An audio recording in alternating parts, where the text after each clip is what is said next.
Aba, maluwang ang ating kalsada. So sa mga locals natin dyan, pwede na tayong lumabas. Maluwag na po ang ating kalsada, hindi na masyadong matraffic at hindi na po kayong maglolong ride. Huwag lang po natin kalimutan na kahit holiday, effective pa rin po ang ating number coding. Baka mahuli na naman po natin kayo, kaya ingat po tayo.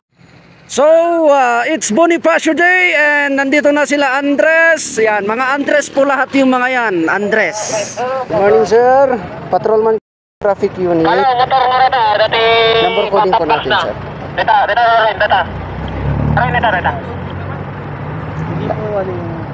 Ang instance lang na nililift ng Baguio ang coding natin is during calamities, saka special events sponsored by the city. Okay? Yan lang po.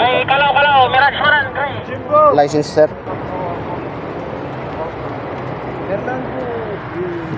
I-clear nyo lang ang traffic violation nyo dyan sa baba ng SM. Hindi na natin i-confiscate ang license para hindi po kayo mahirapan.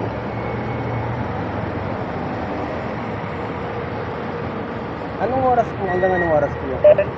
Ang coding namin here in Baguio is 7 to 7. Walang window time. Hanggang 6 PM po kami dyan ng office natin. Okay? License, sir. Pasensya na sa abala. Congratulations sa ticket. Thank you po, thank you. Morning, sir. Kumusta po tayo? Number coding kasi ng sasakyan natin. Kaya namin kayo pinipil. May coding po ba dito?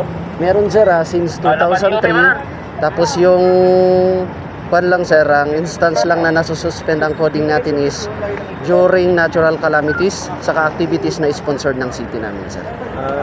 Hindi siya automatic na nakakancel during holiday. License po natin, please. Pasensya na sa abala, sir. Congratulations sa tipo. Yan lang po yung office natin sa baba ng SM. Pagbaba nyo dyan, pakanan, pangatlong pedestrian. Okay. Thank you, sir. Binabayaran? Baba ng SM, sir, yung police station. Pwede siya until 6 PM. Okay. Thank you po. Congratulations sa ticket. Isang paalala naman natin, no, sa mga kapwa nating driver dyan, being tourist or local, kasi marami pa rin tayong nahuhuli during holiday. Meron po tayong coding. Effective pa rin po yung coding natin during holidays kasi ang liit nga ng kalsada natin dito sa Baguio City. Nalilitan na tayo kasi pag walang coding kagaya ng weekend sa iba ko, itong kalsadang ito punong-puno na naman ng sasakyan.